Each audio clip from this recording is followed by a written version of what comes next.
Boulder Dash was originally released in 1983 on various platforms such as the ZX Spectrum, Atari 400-800, as well as the Commodore 64. The game was later ported to other platforms, for example the NES, PC and the Amiga. Boulder Dash shared a number of similarities gameplay-wise with an arcade game called The Pit.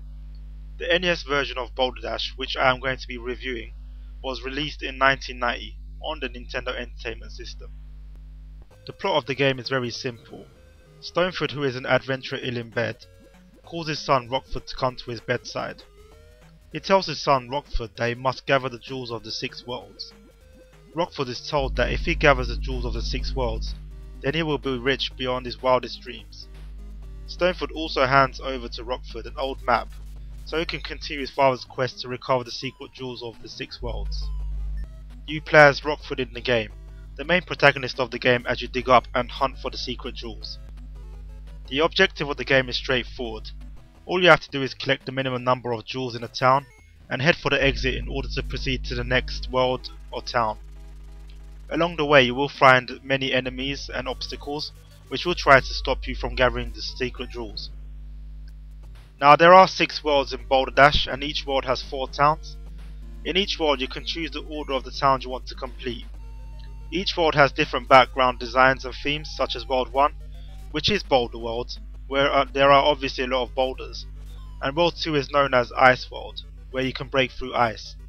As you go through the stages you have to dig through paths and collect the required number of jewels. You have to be careful when digging between boulders, as well as other obstacles so they won't fall on you or accidentally block your path. And there is no way of proceeding with the level, other than killing your Rockford and starting the stage again.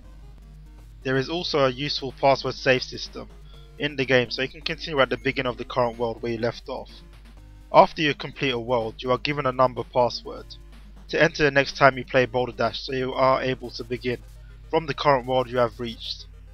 However, if you have completed a few of the towns in a world and turn off Boulder Dash, then you will have to complete those towns again because the password system only allows you to start from that specific world. The good thing though is that you can complete the towns in a world in any order you like.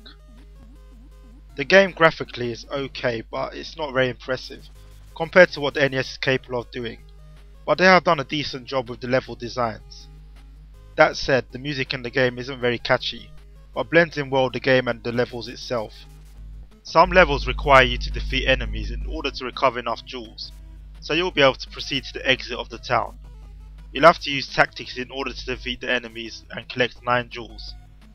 You'll have to find a way of digging a route where your enemy will travel and then make an obstacle land on them, which will result in defeating them as well as allowing you to collect more jewels. There are certain enemies which, if destroyed, will give you points, but will not give you any jewels. There are other enemies which, if destroyed, will reward you with the complete opposite, which is jewels instead of points. Sometimes you might get stuck between obstacles, and there is no way of getting out other than holding down the A and B buttons simultaneously, and forcing your Rockford to commit suicide.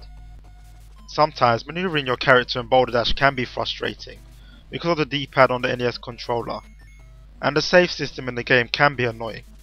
However, Boulder Dash is graphically decent enough.